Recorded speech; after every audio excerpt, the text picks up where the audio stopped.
Next speaker, Dr. Vinod Kumar, will take us through the paths that leads to possible solutions for this. Dr. Vinod Kumar is former professor of medicine from AIIMS and President Emeritus of ARDSI, Delhi chapter. Additionally, the Government of India has conferred the Lifetime Achievement Award in the field of aging on him. Dr. Vinod Kumar will speak on how to live well in old age. Dr. Vinod Kumar.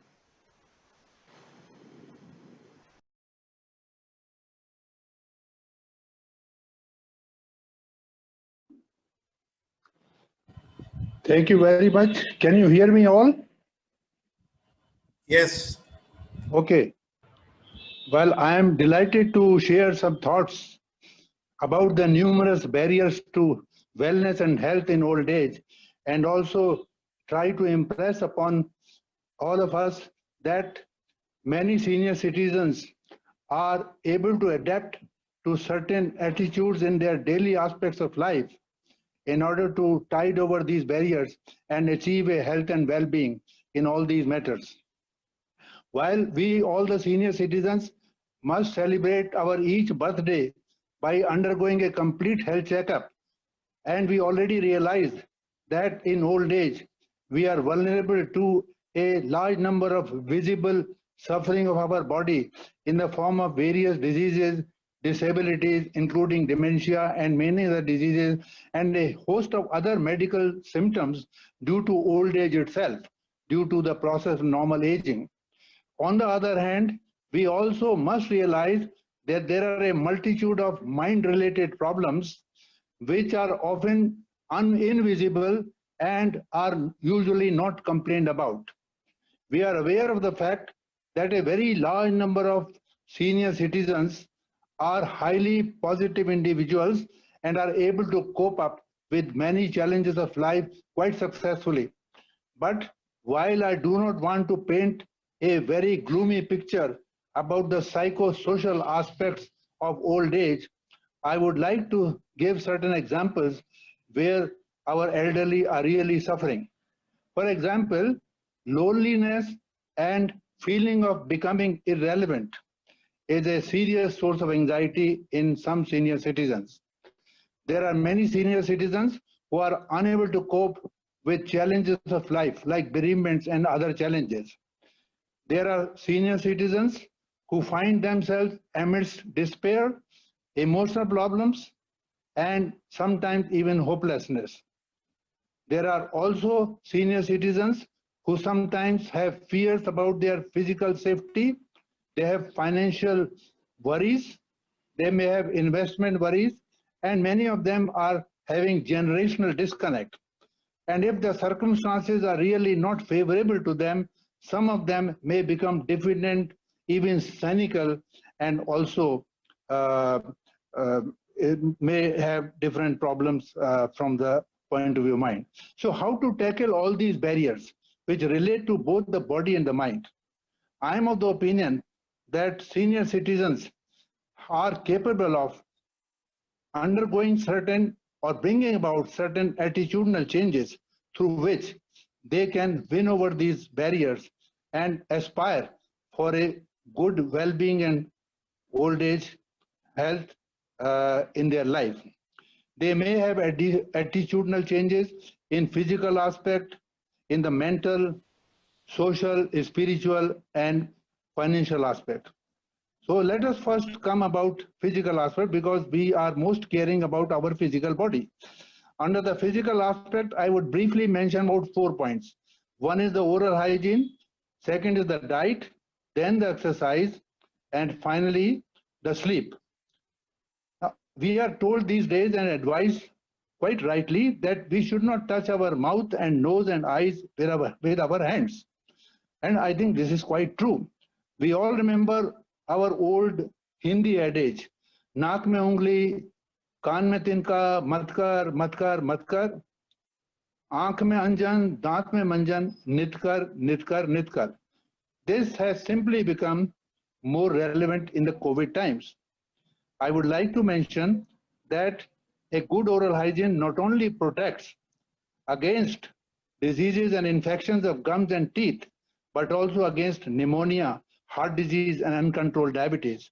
So it may be a good idea, and it should be a good idea, that in addition to our habit of twice teeth brushing, we should also regularly do dental flossing and gargling of our mouth and throat. About the exercise, I think those who do not find time to exercise would soon find time to illness. It is now proved that prolonged hours of sitting and lying on the bed shortens the life. There are many types of exercises, indoor and outdoor. I would not like to go into them for lack of time, but a 30-minute walk daily at a speed is useful, provided it does not increase your pulse rate beyond 120 per minute if you are aged 50 to 60 years, or beyond 110 per minute if you are aged 60 to 70 years, and beyond 95 if you are aged 70 plus. The other point I would like to stress upon, that you may walk anytime, but it is the morning walk which is more useful than the evening walk, because in the morning when you get up you are fresh, you walk sort of with whole body, while in the evening you walk only with tired legs. So that is about the exercise. For those who are having problems of sleep, they are not able to fall asleep in the night and spend hours of sleeplessness, there is a good idea about having some extra oxygen through breathing exercises. I think while doing breathing exercises, they should first try to concentrate on some object to divert their attention from unwanted negative thoughts which are crisscrossing their mind. And after that, they could take a 2 seconds deep inhalation followed by about 4 second prolonged exhalation with or without making a gentle humming sound. And you will discover that after some time of these breathing exercises, you start yawning and may go off and fall asleep without even your knowing. So once we have done with these 4 points about physical aspect, I will move on to the mental health attitudes. You know, our brain and mind, both are the precious gifts of nature. Brain because of memory and judgment, and mind because of its relation to our thoughts and feeling. We have to remain active both from the point of view of mind and brain. Brain can remain activated if you challenge it. If you don't use it, you will lose it. There are various ways of challenging the brain: reading new material, learning new languages, solving puzzles, working on internet, or learning some musical instruments, playing chess, working on left hand sometimes. They are all helpful. And if you are allowed to go outdoor, you can also do gardening and planning gardening, which also improves your cognition and memory. A word about internet usage. Internet using and exploring the internet and surfing on it is like trading on uncharted water, and therefore it is quite useful for stimulating in cognition and memory. However, one should avoid internet addiction, because if you sit all the time on internet, you will have the opposite effect. You will be depending more and more on computer's memory, and your actual memory will be reduced. And moreover, if you are sitting on the computer for long hours, you will become sedentary, which is something else that we don't want. So with regard to the mind, very briefly, I would say that mind is a seat of a variety of positive and negative social, spiritual, and financial thoughts and feelings. And we have to somehow keep this mind active in a positive way. Well, spiritual practices to control our mind are a good idea, and I will mention about them a little while later. But I think listening to music and doing physical exercise also boosts our mind. All these things are acting through scientific evidence, through hormones like reducing cortisol hormone, the stress hormone, or by increasing sleep hormone like the melatonin hormone. Now our next stop will be social wellness. You all know that man has been a social animal for time immemorial. He has been making friendships and relationships of all kinds to his advantage. Scientists today also believe that social isolation can be combated by social enrichment. And social enrichment not only combats social isolation, it also is useful for diseases, many diseases, and therefore it prevents and controls many of these non-communicable diseases, including dementia. It is a paradox that in the COVID time, we are exposed to the risk of social isolation for dementia patients. I think social connectedness is important at every moment of person's life. And as I speak to you, I'm quite desirous of connecting with you also. If the members of this august audience think that this is an old man in a colored shirt giving lectures to us or sermonizing, it's okay with me. It simply means to me that you and me have connected well. There are many ways of socializing. Talking on telephone, gossiping, or storytelling, humoring, going to pilgrimages, partying, attending social and religious functions, volunteering, or working for a cause are all methods of social interaction. And we are already doing many of them even in COVID times through the digital means, and we are still maintaining the physical distance. For the working for a cause or volunteering, I would like to point out that if you are doing it as a passion, with perfection and with prudence, it will be even giving more satisfaction.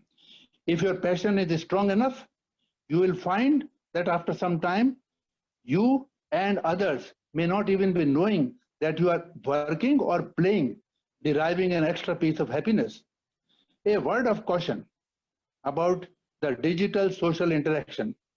I'm not aware whether all these social interactions that we are richly doing through the digital means is actually a true replacement of human face-to-face interaction. Scientists are divided on this, but we have no choice at this time. But I can recollect an old saying. I fear the day when technology will surpass the human interaction. The world may have generation of idiots. This old proverb was said by someone else, but was falsely attributed to the great Albert Einstein. Now, very briefly about the spiritual approaches to wellness and health. I think very highly acclaimed scientists have told us that successful aging is all about attitudes to the extent of 80%. It's only 20% which is everything else. It is quite well known that senior citizens are having difficulty in coping with life's challenges, and they often take recourse to spiritual path. I think the value of a spiritual path is such that even a very old, infirm, and bedridden senior citizen who is in no position to harness the benefit of physical, social, and financial benefits, he is still in a position to find spiritual solace even in the face of grappling with thought of death and dying. I think spiritual traits are a part of everyone's persona. Are we not in the COVID times becoming more spiritual? Are we not wishing everyone safety, wellness, and health all the time, ever more than ever before? Are we not responding more frequently to calls of charity and donation? We are also seem to be worshipping, praying.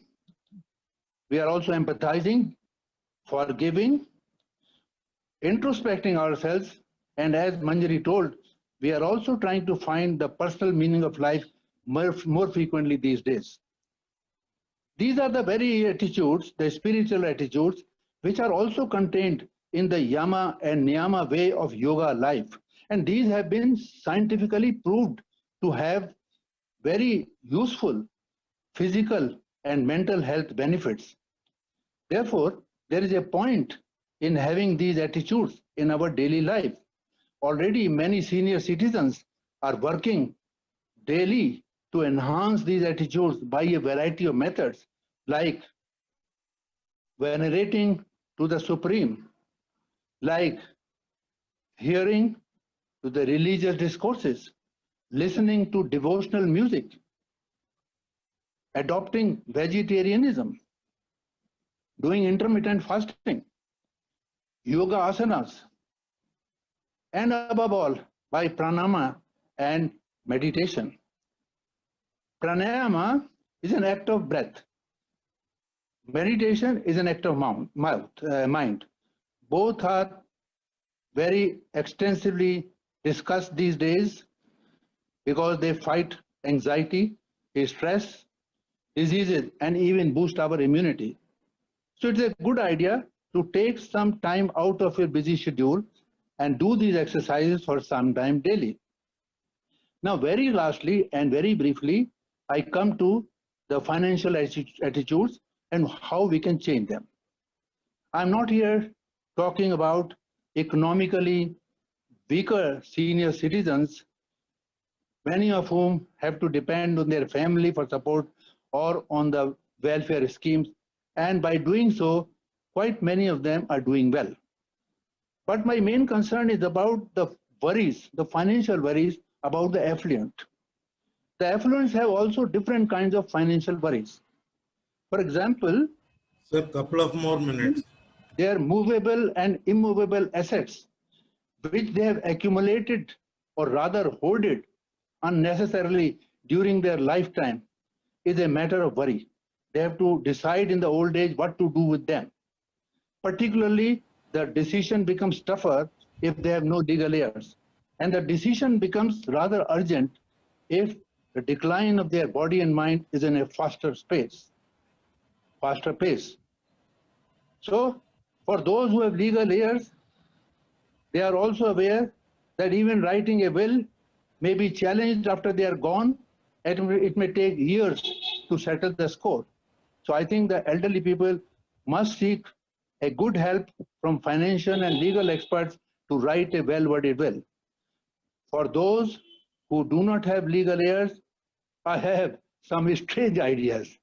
I would suggest by the age of 70 or 75, you shift your market risk-prone movable assets to more secure government securities. By the age of 80, you should sell off all your disposables and collectibles and artifacts. And by the age of 85, sell off your house and go to the assisted living.